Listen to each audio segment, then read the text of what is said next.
Have you ever looked into the eyes of someone you trusted, a friend, a partner, a family member, and caught a flicker of something cold? A fleeting moment where the warmth vanished, replaced by something darker, something ancient, something the mind tries to deny. Most people turn away from this knowing. They tell themselves it is imagination, that loyalty demands blindness. But the soul keeps the score. The body keeps the memory, the tension in your chest, the sudden chill in your skin, the hollow silence after certain words. These are not accidents. They are ancient alarms. They are the self-whispering that you are standing too close to hidden hatred. In my life's work, I learned a brutal truth. Betrayal is not born in open conflict. It is seeded in silence. Hatred does not always storm through the door. Sometimes it stays for years, smiling, laughing, touching your shoulder with familiarity, while quietly poisoning the air around you. The unconscious cannot hide itself forever.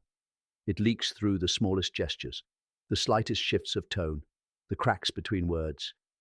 And if you dare to listen, if you dare to see, you will understand that survival demands recognition.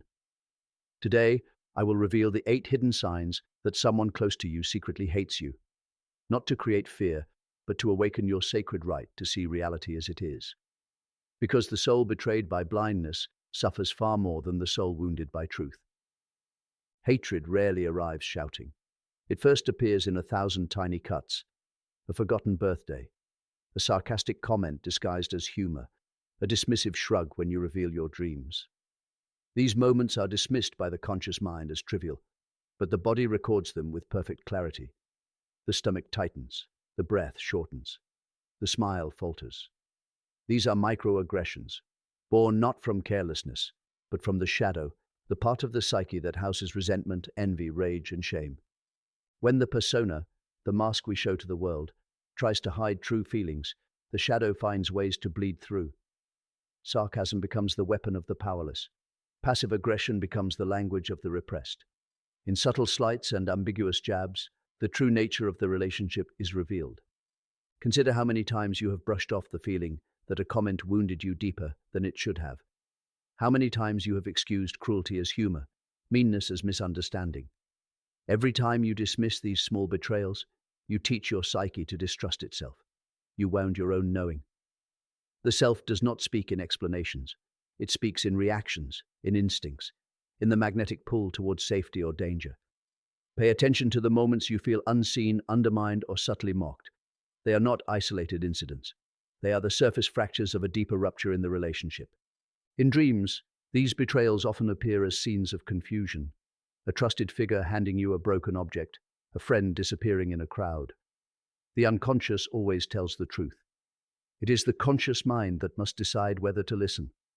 Another sign, far more insidious, is the coldness that follows your victories. Watch closely.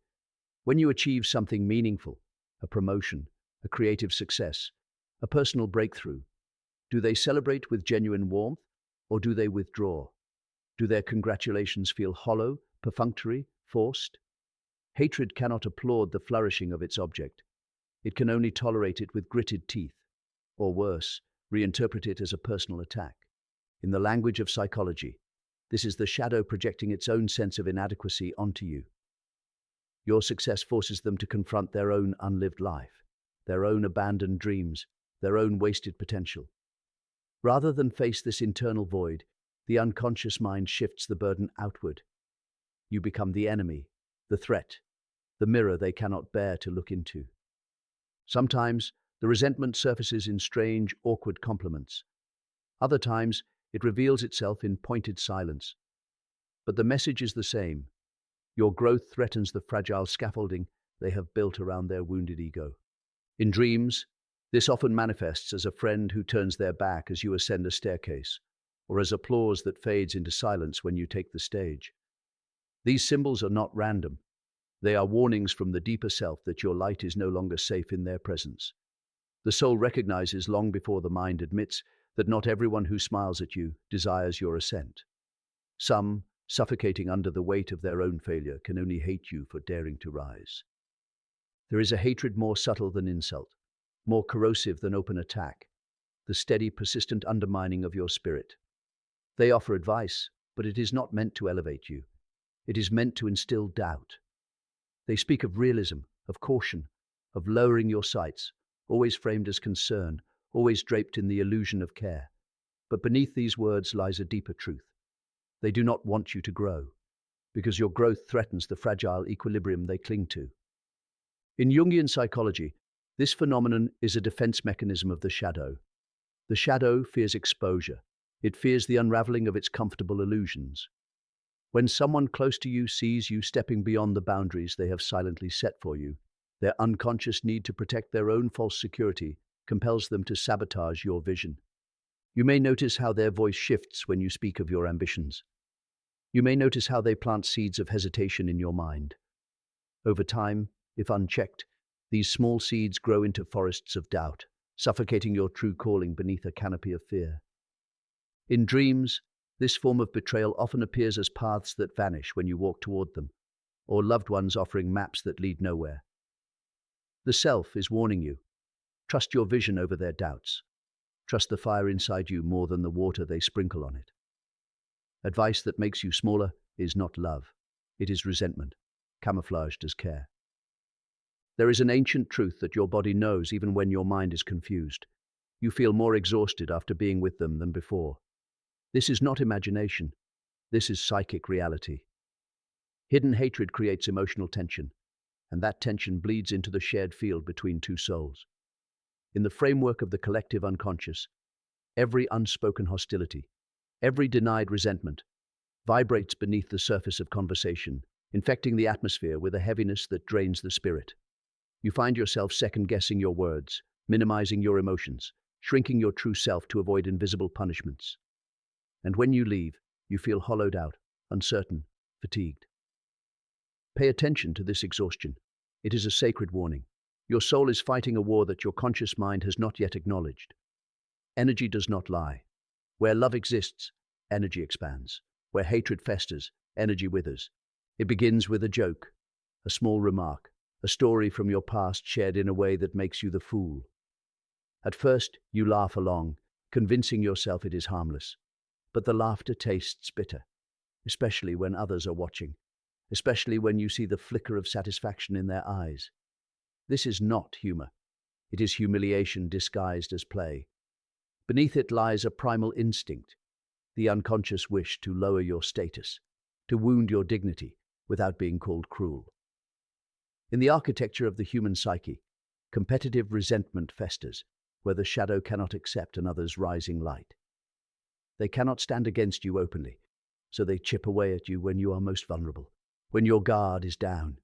Pay attention to the laughter that leaves you feeling small.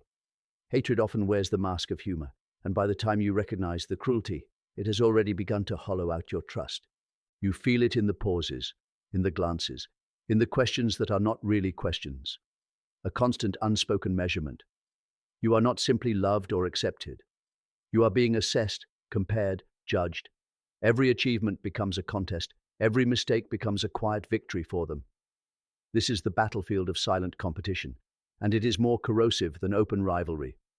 In the depths of the unconscious, the animus and anima create battlegrounds within relationships, shaping dynamics of dominance and submission that neither party fully names. Someone who secretly hates you does not want you to fail spectacularly. They want you to fall just slightly beneath them, to remain close enough for comfort, but never enough to eclipse them. In their mind, your success threatens the fragile narrative they have built around their own worth. Beware the ones who turn friendship into a silent race. In their hearts, you are not a companion. You are an adversary they dare not confront. Long before the mind admits the truth, the soul knows. You feel the tightening in your chest, the hollow silences, the strange weariness after every encounter. You tell yourself you are imagining it, that you are being unfair, that loyalty demands you dismiss these feelings. But intuition is the language of the deeper self, the voice of the unconscious speaking through sensation and unease. When someone close to you secretly hates you, their mask may deceive the mind, but it cannot deceive the body. Dreams, sudden anxieties, and persistent discomfort are not accidents, they are signals. In my work, I found that the self, the totality of who we are, cannot tolerate lies for long. It demands recognition, even at the cost of comfort. If your intuition screams, do not silence it. Hatred hidden in the heart of a loved one is a poison, and your soul fights to keep you alive. The deepest wounds are not inflicted by strangers. They are inflicted by those we let closest to our hearts. Hatred that wears the mask of love is the most dangerous form of betrayal, for it corrodes not only our trust in others, but our trust in ourselves. Carl Jung taught that individuation, the true becoming of the self, requires an unflinching confrontation with reality. It demands that we see not what we wish to see, but what is. If someone close to you harbors secret hatred, it is not your duty to fix them, to win them over, or to explain away the signs. It is your duty to honor the truth your soul already knows, to protect the sacred fire within you from those who would extinguish it with silent contempt. If this truth resonated with you, I invite you to share your reflections below. And if you seek not just answers, but transformation, join me on this journey. Subscribe, and let us walk the path of awakening together.